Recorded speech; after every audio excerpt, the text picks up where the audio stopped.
चल चल आओ।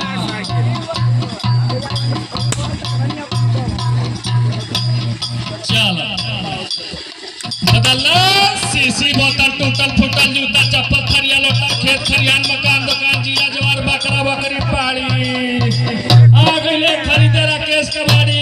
साल में एक बार महीना में 4 बेर रात में 2 हाली आवेले। बदल हो मलकिनी कुछ लेबे के बात ले लो तार तुरंत लबरवा आइल बा। अरे निकला हो मलकिनी कहाँ बाड़ू आवा कहाँ गईली रे कहाँ गईलू। हां हो अल्लाह आई केरा खा बस केरा खियाइबो। हां केरा खा जल्दी जा ना तो तार सांस पहुंचे तो हमारे को करम छोड़िए ना। अच्छा खा जल्दी। अब बैगन ले लिया हमें बैगन बा सब्जी बनाइए। ठीक है हमार लड़को ध्यान से देखा तो पापा का करता। आइबो ना खाए। हाँ आई बैगन सब्जी बनावा।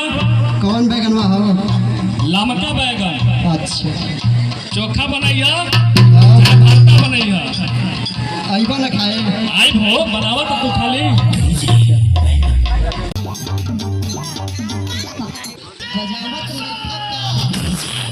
सजावट नहीं खा सकता।